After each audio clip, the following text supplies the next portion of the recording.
Shalom, saudara dan saudari yang terkasih dalam Tuhan kita Yesus Kristus. Marilah kita luangkan waktu beberapa menit untuk berkencan dengan Tuhan saat ini, agar dari hari ke hari kita semakin dekat dengan Tuhan, sehingga hidup kita semakin diberkati dan menjadi berkat. Pembacaan dari surat Rasul Paulus kepada jemaat di Galatia, bab 5 ayat 19 sampai dengan 21.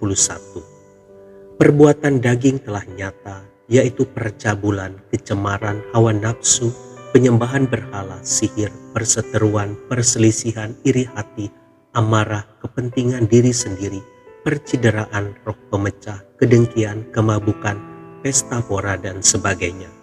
Terhadap semuanya itu kuperingatkan kamu, seperti yang telah kubuat dahulu, bahwa barang siapa melakukan hal-hal yang demikian, ia tidak akan mendapat bagian dalam kerajaan Allah.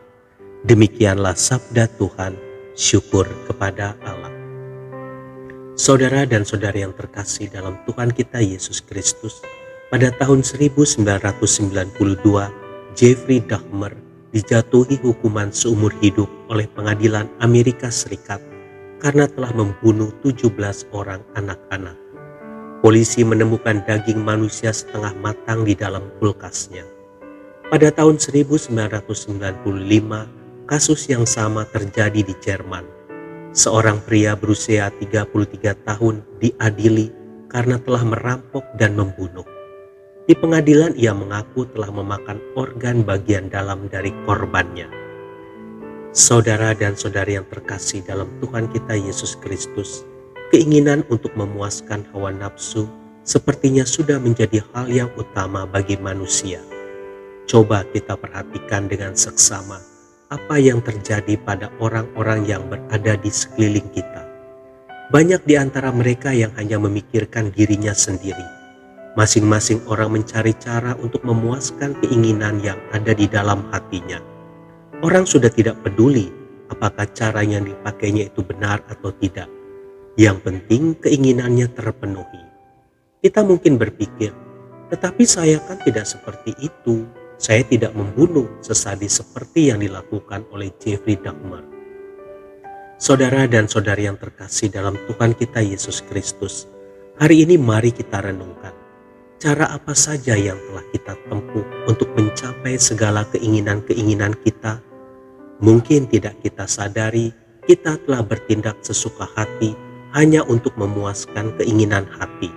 Misalnya, berseteru, perang dingin dengan teman, membiarkan iri hati merajalela karena tidak puas dengan apa yang sudah dicapai. Ada pertengkaran dengan sesama karena tidak sependapat. Membiarkan amarah dan dendam menguasai hati karena keinginannya tidak terpenuhi, dan lain-lain. Kita harus tetap waspada dan menjauhkan diri dari segala tindakan yang bertujuan untuk memuaskan diri sendiri dengan cara yang tidak baik. Karena mencari kepuasan diri adalah bagian dari keinginan daging, yaitu dosa yang lama-kelamaan akan menggiring kita kepada maut. Tuhan Yesus memberkati. Marilah kita berdoa dalam nama Bapa dan Putra dan Roh Kudus. Amin.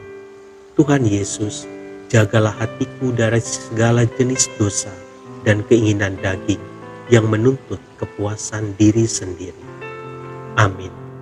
Dalam nama Bapa dan Putra dan Roh Kudus. Amin.